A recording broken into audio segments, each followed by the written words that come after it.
Hi, Gary here. I'm going to take you back 4 millennia, and you're a slave. Sorry about this. And you're looking at the first stone that's put down for the Great Pyramid, right?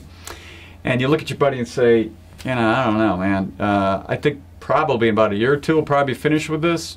Well, not true. It took 30 years. Lots of stones, lots of place to go. I thought of this because this recent study done by Aperoin, A-P-E-R-O-I-N, CARE, of 2,000 young people, primarily millennials, about how much money they need to retire, or when they're an old dude, right? And they said $200,000. Now I got to say to you, this is a third of them responded $200,000. That ain't much money. In fact, if you take just 4% of that money, it's $8,000, or 5% is $10,000. Well, AARP said, look, you need about 1.18 million to get 40,000 a year. So it's way up. It's not going to take 2 years. It's going to take 30 years. Now, unlike the slave, you don't have to do all this hard labor.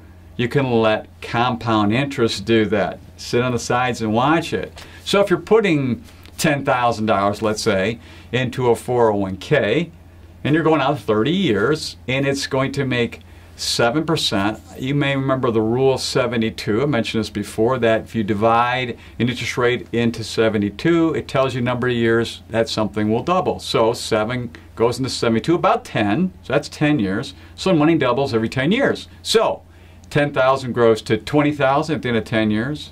It's going up. 40,000 at the end of 20 years.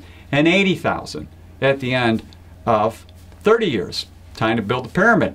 That's a lot. It's going from 10,000 to 80,000. That's quite a bit. You don't have to do anything. No hard labor. So that 1.18 million number doesn't look so daunting because if you put in several of those tens over a number of years, you'll get there. In fact, you'll get well beyond there. If you do the math, you'll see that it goes much beyond the 1.18 million.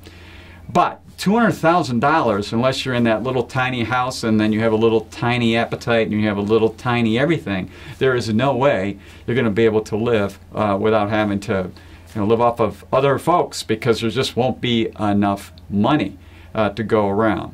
So the next time you're looking at accumulating your money, just think about it. You're starting with that base of the pyramid. It will grow with the wonderful compound interest over time, and you'll be able to make that goal so when you're an old person, you don't have to live in a tiny house. So until next time, enjoy.